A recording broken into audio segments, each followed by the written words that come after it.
செம்பரம்பாக்கம் ஏரியில் இருந்து உபரி நீர் வெளியேறும் கழுகு பார்வை காட்சிகளை தற்போது பார்க்கலாம்.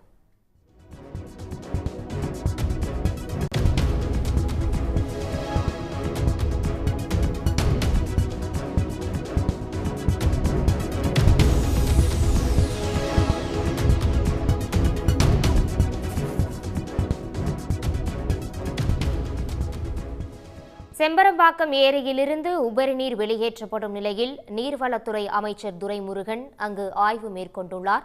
இது தொடர்பான முழு விவரங்களை எமது செய்தியாளர் பரத் வழங்க கேட்கலாம். பரத், இது தொடர்பான முழு விவரங்கள். தற்போது செம்பரம்பாக்கம் ஏரியிலிருந்து கடந்த 3 நாட்களாக உபரி நீரும் வெளியேற்றப்பட்டு வருகிறது. ஏரியில் அதிகப்படியான நீர்வரத்து காரணமாக செம்பரம்பாக்கம் ஏரியிலிருந்து முதல் கட்டமாக 6 அடி நீர் திறக்கப்பட்டுள்ளது. அதனைத் தொடர்ந்து 6000 கனஅடியாக உயர்த்தப்பட்டது. தற்போது 3000 கனஅடியாக தொடர்ந்து வெளியேற்றப்பட்டு வருகிறது. இந்நிலையில் தற்போது செம்பரம்பாக்கம் ஏரியை நீர்வளத்துறை அமைச்சர் துரைமுருகன் ஆய்வு செய்து வருகிறார்.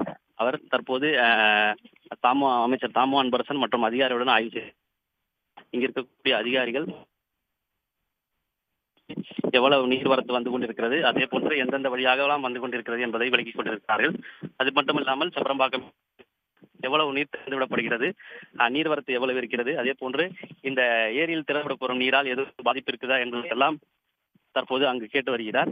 தொடர்ந்து இருக்கக்கூடிய செம்பரம்பாக்கம் ஏரியின் ஷட்டர்கள் அதை கவனித்த அவர் தற்போது செய்தியாளர் சந்திக்க உள்ளார். உடனுக்குடன் செய்திகளை தெரிந்து கொள்ள சன் நியூஸ் பெல் ஐகானை கிளிக் பண்ணுங்க.